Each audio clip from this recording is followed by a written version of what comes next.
Alors ici, je vous présente les propriétés de conservation de la symétrie axiale.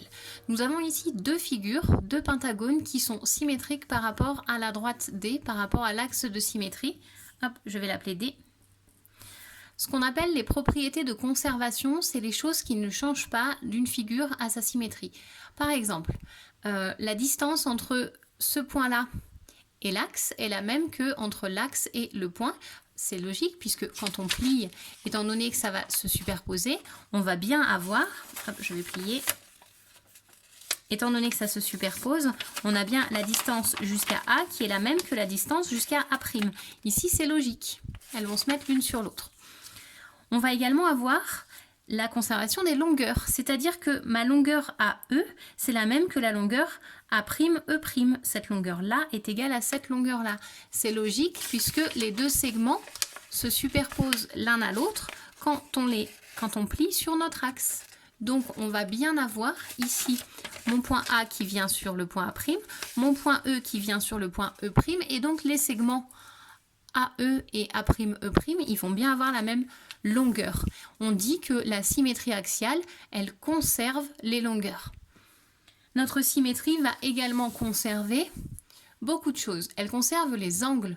Là encore, c'est logique. L'angle qui est ici va avoir la même mesure que l'angle qui est ici, puisque quand on plie, ils vont se positionner l'un sur l'autre. On va avoir les angles droits qui vont rester des angles droits. Ici, l'angle BCD est un angle droit, donc l'angle B'C'D' va aussi être un angle droit.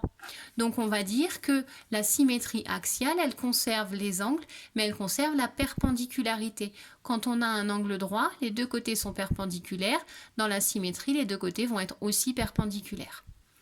Notre symétrie axiale, elle conserve le parallélisme. Encore une fois, votre maison ici a les murs ici sont parallèles. Dans la symétrie, on obtient la même maison juste qui a été repliée de l'autre côté, mais on obtient la même forme exactement. Donc les murs ici restent parallèles. La figure n'a pas changé à ce niveau-là.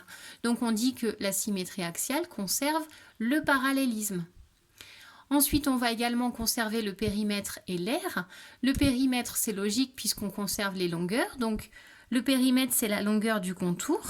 Puisque les mesures ici sont les mêmes que les mesures sur la figure symétrique, on va donc avoir deux figures qui ont le même périmètre.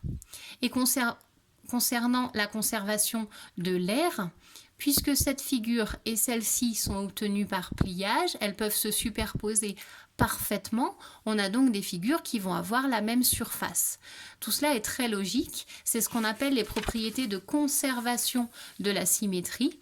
Et donc, notre symétrie axiale conserve les longueurs, les angles, la perpendicularité, le parallélisme, le périmètre et l'aire.